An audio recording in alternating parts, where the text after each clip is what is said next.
Critical drinker, you're in no autonomous. Let's react.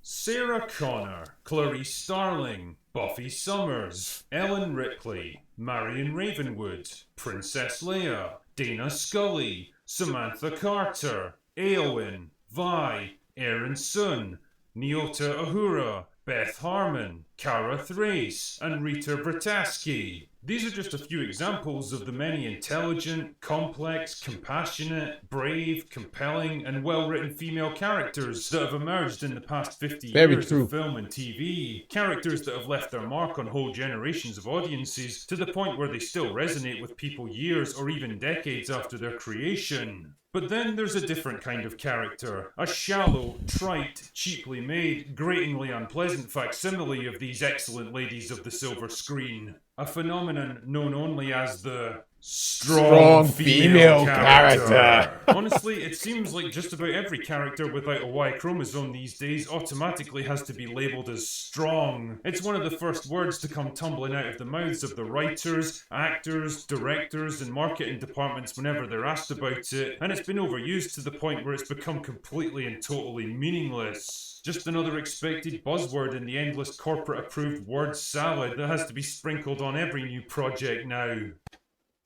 I really don't understand why. Oh, this diversity. Okay, y'all, it's bad enough that y'all can write, women that are they're better than men in everything, right? But then you try to force it on the people. You know what I mean? That's the problem. So every character, doesn't matter the gender, there must be some struggle. You can't just say you got everything. Like Brie Larson, when they introduced Captain Marvel, oh yeah, she's the strongest, she's this, she's that. Freaking Ray Palpatine or whatever they call her. I don't want to hear it, bro. Talking about she better than all the Jedi's before. Come on, bro. Jeez.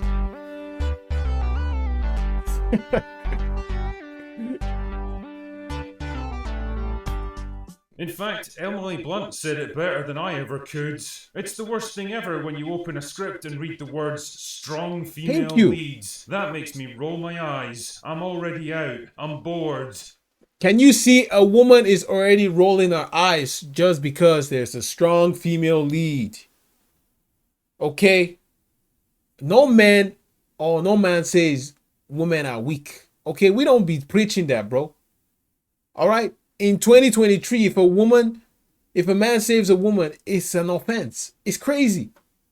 Those roles are written as incredibly stoic. You spend the whole time acting tough and saying tough things. Oh, stop it, Emily. I can only like you so much. The thing is, though, she's absolutely right on this one. The strong female character cliche is as hollow, simplistic, and meaningless as all those soulless corporations that'll happily use social movements as an excuse to sell you more useless tat that was probably made in an Indian sweatshop. But why is this happening? What is it that makes a good female character different from a strong female character? Well, let's explore this together, shall we? The first problem is one of competence. See, one of the core elements of any character arc is presenting them with a challenge or difficulty that they have to overcome, whether it's an opponent to be defeated, a goal to be reached, or even a personal failing or weakness that has to be tackled.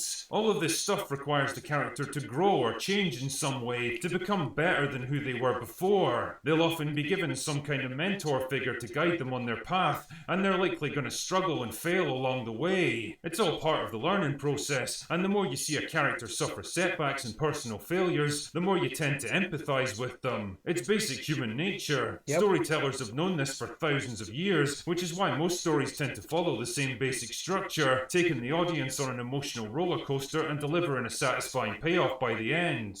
But strong female characters don't work that way. A strong female character will almost always be supremely good at whatever she does, either succeeding right off the bat or teaching herself with minimal effort. They're generally not allowed to have older mentors to teach them things, especially not male ones, because that would send out the message that women need men to help them succeed. Yes. The result is a character that doesn't really face any serious struggles or challenges, or suffer major setbacks that they have to bounce back from. They're almost never allowed to fail, because the writers incorrectly associate failure with weakness, rather than seeing it for what it actually is, a necessary part of personal growth. Failure itself doesn't define the character, it's how they react to it that matters. And if there's no failure, then there's no chance for growth and development. What strong female characters tend to focus on instead is self-actualization. The idea that she already has everything she needs to succeed, and all that's required is to let go of the limitations imposed on her by others. The message to the audience is simple. You're perfect the way you are, and it's the rest of the world that has to change. Yep. Nice one. Can't see that backfiring for people when they try to apply that to their real lives. Take Captain Marvel forcefully removing the control chip that keeps her powers contained. It's a symbolic gesture of the strong, empowered woman throwing off the shackles imposed on her by society so that she can realize her true potential. It's a nice idea that probably had the writers patting themselves on the back, but the problem is that when you remove struggle, failure, weakness, and vulnerability, you don't leave the audience with a whole lot to empathize with. We don't need to feel invested in whether a strong female character is going to succeed, because the writers give us no reason to question or doubt it. And what you end up with instead is an empty shell of a character with the superficial appearance of strength and empowerment, but nothing substantial or meaningful driving it. And it all just comes across as wish fulfillment, the desires and angst of the writers to see their character do the things they always wished they could do. And if you want an extreme example of this, just watch an episode of She-Hulk. Gosh! Which brings me along to my next point. Don't remind us. Physical strength. One of the most tedious and embarrassing aspects of modern movies is watching a 100-pound actress ploughing through a series of extremely accommodating stuntmen twice her size, because the writers mistakenly believe that the only way for a character to be strong is through feats of actual physical strength. Because after all, how can a woman possibly be equal to a man if she's not as physically capable as him? The problem is, you're always going to have a tough time selling a fight between a man and a woman on screen, for obvious reasons. Yep. Men are generally bigger, stronger, and more robust, with denser and heavier bones. Yo, this is not a bash towards women. You cannot compete with a man. Like, y'all just stop, bro. If a man, the weakest man can beat the strongest woman. Like, bro, women are just funny, like, think they can compete. Like, y'all now getting triggered with this trans going to your sports. You cannot compete with a man. You can't. In terms of strength. Don't try. You know, in Fast X, right? There was a scene where I think Brie Larson, in the bar when she was about to meet Vin, she beat all those guys. I was like, come on, no, stop. It's so unrealistic. When that happens, it takes me off. Like, I'm just out of the, like, I'm like, whoa, like, okay, like, seriously. Y'all can beat, girls can beat girls, like, that's fine. Don't. If you put a strong guy, say for example, like someone like The Rock, and then Brie Larson is beating The Rock hand-to-hand combat.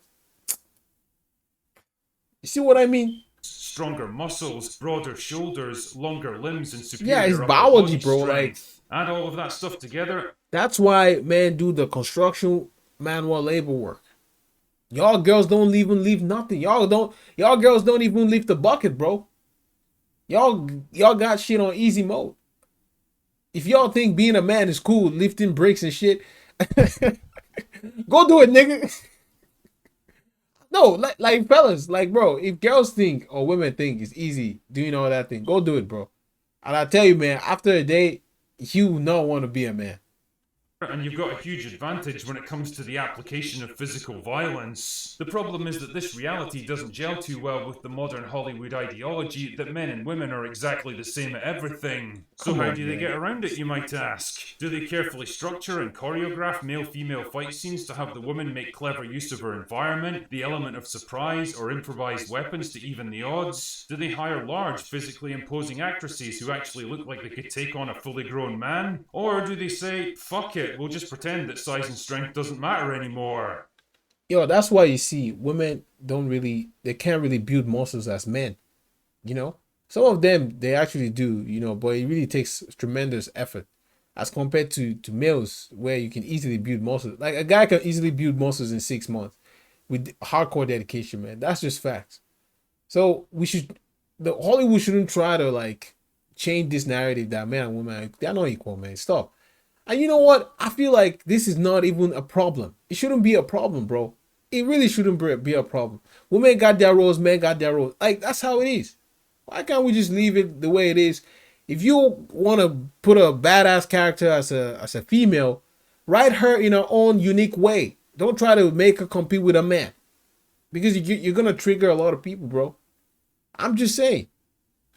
I think you know the answer already. Like in this scene from The Woman King, where a 57-year-old, 5'5" Viola Davis takes on a 29-year-old, 6-foot tall man who's built like a heavyweight boxer. He's literally half her age and twice her size. A single one of these haymaker punches would probably shatter most of the bones in her face, I didn't watch fracture this her movie, skull, so I don't and know. cause severe brain injuries. And yet, there she is, tanking them like she's Rocky Balboa. Nobody is buying this because they know that an actual fight like this would be over in about 4 seconds. Yep. But if you want an extremely rare example of how stuff like this would actually go down, check out this scene from Sicario where main character Kate punches a CIA officer full in the face as hard as she can, and it barely even phases him. Then he promptly knocks her on her arse in response. This is what actually tends to happen when you try to take down someone who's bigger and stronger and tougher than you. And the thing is, all of this stuff misses the point that actual physical strength isn't what makes a character strong. Someone who chooses to fight even if they're at a massive disadvantage is actually a lot braver and more compelling than some overpowered superhuman who dominates everything around them. Like in this scene from Lord of the Rings where Eowyn makes a stand against one of the most powerful and terrifying enemies in all of Middle-earth. You can see how frightened and tiny she is compared to him. She's basically a fly that he could easily swat away, and the fact that she doesn't just break and run speaks volumes about her strength of character, which is a lot more important than the strength of her muscles. The point I'm making here is that all of these attempts to push female characters as the physical equals of men comes across more like envious wish fulfillment or spiteful revenge fantasies rather than believable character traits that fit naturally into a well-rounded story. More often than not, it's the writers pushing their own desires and personal ideology into the script, rather than trying to tell a compelling story that resonates with audiences. Now, none of this is to say that it's impossible for a woman to beat a man in a fight. Of course it is. The differences between them aren't that huge, but it has to be carefully thought out and implemented to make it look believable on screen. Sarah Connor was an awesome kick-ass fighter in Terminator 2, but the film never tries to pretend that she's bigger or stronger than the men around her. Instead, she uses weapons, the environment, surprise ambushes, threats and hostage taking to even the odds. And it works. You believe that she could actually accomplish the things she does, and the natural result is that you buy into her character more. One other weird aspect of the strong female character is their general lack of human personality traits and redeeming qualities. Instead of being altruistic, or compassionate, or protective, or vulnerable, or quirky, they're almost always written as stoic, emotionally closed off, blunt, dismissive, prickly, domineering, or aggressive. The very same masculine traits that the writers seem to find so toxic and unacceptable in men. They very rarely have any kind of romantic interest in men and are carefully written and dressed to avoid even the barest hint of sensuality or attractiveness. Either way, it all just smacks of overcompensation. A Good old days, bro. Reaction to all those overly emotional, Good old easily days. frightened damsels in distress from previous generations of movies. A desire to break away from I just want to say, man, the Mummy, right? You guys remember the Mummy? That lady fought Ipote's girl, whatever. She didn't fight her, man. You know, and the movie sold. The movie worked. But if they are turned her against a man, it's gonna be unrealistic. You know? That's why most films, women fight women and men fight men. Not necessarily a crossover happening all the time, because if that happens, it's very hard to like make it believable that, you know, a woman is actually beating this strong giant man. It's just hard to do it.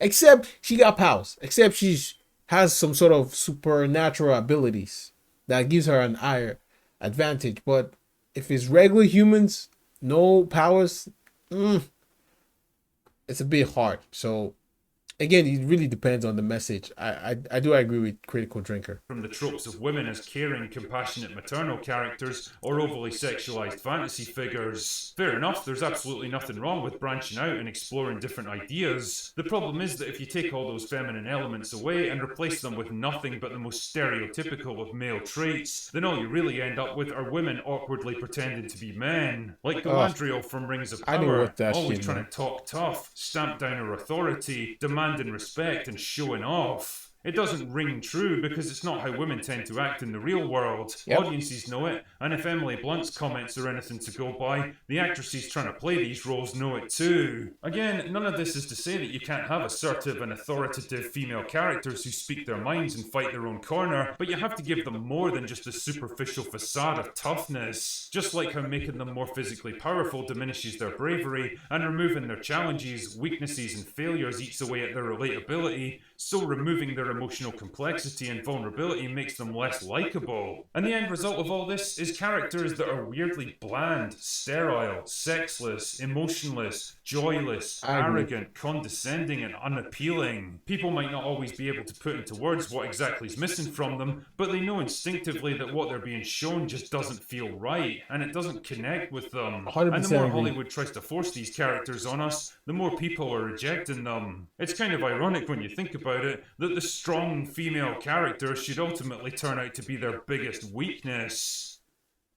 Anyway, that's all I've got for today. Go away now. Yo, so for me personally, I do think it's the message.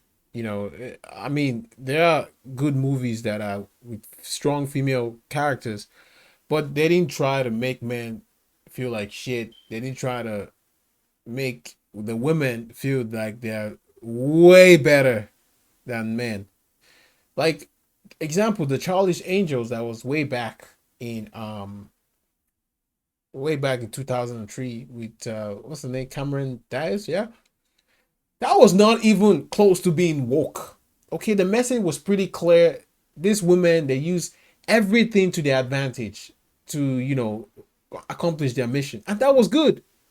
I didn't really feel any sort of, oh, they are stronger than men, because there was even a fight where I don't remember. Yo, I'm just sorry, I don't remember. But like a guy, one of the lady's boyfriend, I don't know, they were fighting each other, and the guy whooped the girl's ass, like literally. She literally just won by luck. So again, it's the message to me. Once I see woke nonsense, like Brie Larson literally just came into Marvel and decided to just destroy the entire franchise, bro. I don't know if she partnered up with the writers, but man, she really did a huge damage, bro. And now I'm not, like, Marvel has lost it. You know, I don't care about no Marvel film. I'll be honest, because of what they've done. Like, look at Scarlet Witch. That was made her all so powerful. Like, come on, man. Like, dude, it's just crazy, bro. Literally just crazy. She-Hulk too. They're talking about they're renewing that season. Stop the cap, bro. Why can't you do, like, y'all girls, you don't need to compete with a man. Stop trying to compete with a man. It's ridiculous. Why are you in a competition at all with anybody, to be honest? Like, why? Just live your life, bro. You can never be stronger than a man. Relax. That's not how you made, bro. Y'all are made, you know, your body is different, right? When you get pregnant, you can't say you strong alpha female. You can't do that, man. Come on. If y'all prove that you equal to a man, go do labor job, man. Go leave some bricks. Yeah, build houses, bro. Women empowerment, build houses. I tell you, man, one day or 1 week, y'all gonna be crying your ass, talking about you want to be back to your feminine nature. Just say. Hey, if you guys enjoyed this reaction, give it a thumbs up. I'll see you guys next time. Peace.